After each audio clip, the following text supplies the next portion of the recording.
तो मेरे प्यारे बच्चों, नेक्स्ट क्वेश्चन हम यहाँ पर देख रहे हैं 120th क्वेश्चन। ओके, क्वेश्चन में गिवन है uniform rod of mass capital M and length L lies on a smooth horizontal plane. Okay, a particle of mass small m moving with speed v perpendicular to length of the rod strike at distance l by 6 from the center and stop after the collision. Okay, जब आप question यहाँ पर read करते हैं तो हर एक point जो है बड़ा इंपॉर्टेंट है, जो ध्यान से समझना पड़ेगा। जैसे यहाँ पर लिखा है कि कोलिजन के बाद वो स्टॉप हो जाता है, रुक जाता है। ओके, और सेंटर से l/6 डिस्टेंस पर वो कोलाइड करता है। हमको फाइंड करना है सेंटर ऑफ मास का वेलोसिटी और एंगुलर वेलोसिटी। अब यहाँ पर हमें ध्यान रखना है कि जब हमें लीनियर वेलोसिटी फाइंड करना है तो हमें लीनियर मोमेंटम कंजर्वेशन यूज करना पड़ेगा, और एंगुलर वेलोसिटी अगर फाइंड करना है तो एंगुलर मोमेंटम कंजर्वेशन हमको देखना पड़ेगा। और क्योंकि यहाँ पर कोलिजन का केस है, इसलिए यहाँ पर लीनियर मोमेंटम और एंगुलर मोमेंटम कंजर्व्ड रहेंगे।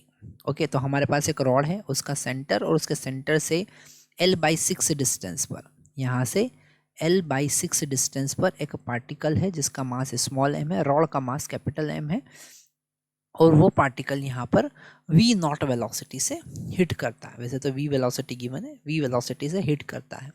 हमको कोलिजन के बाद में, चूंकि ये पार्टिकल तो रुक जाएगा और ये जो रॉड है ये आगे मूव करेगी, तो कोलिजन के बाद सेंटर ऑफ मास का वेलोसिटी बताना है।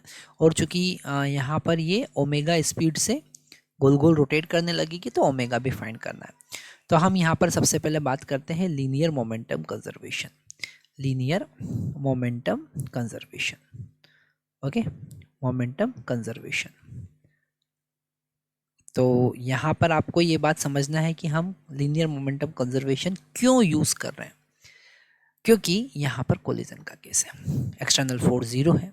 तो अगर हम इनिशियल मोमेंटम की बात करें तो m इंटू वी होगा, और फाइनल मोमेंटम की बात करें तो m into V C M होगा। ओके, और यहाँ पर अगर हम वी सी एम का वैल्यू कैलकुलेट करें तो वो होगा m into V divided by capital M। Okay, तो ये हमारा फर्स्ट वाला पोर्शन जो है वो सॉल्व हुआ कि सेंटर ऑफ मास का वेलोसिटी कितना होगा। अब यहाँ पर हम एंगुलर मोमेंटम कंजर्वेशन भी यूज करेंगे। Angular momentum conservation, angular momentum conservation भी हम यहाँ पर यूज़ करेंगे। तो अगर हम सेंटर ऑफ मास के about angular momentum conservation use करते हैं तो initial angular momentum is equal to final angular momentum.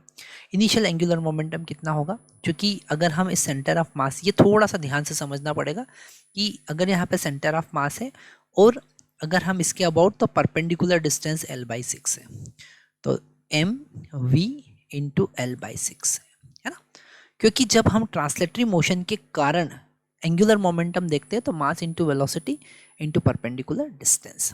अब यहाँ पर I इंटू ओमेगा हम यूज़ करेंगे, क्योंकि फिर रॉड रोटेट करने लग गई ओमेगा से, और उस पार्टिकल का तो एंगुलर मोमेंटम 0 हो जाएगा क्योंकि वो रुक गया है। यहाँ पर गिवन है स्टॉप आफ्टर द कोलिजन।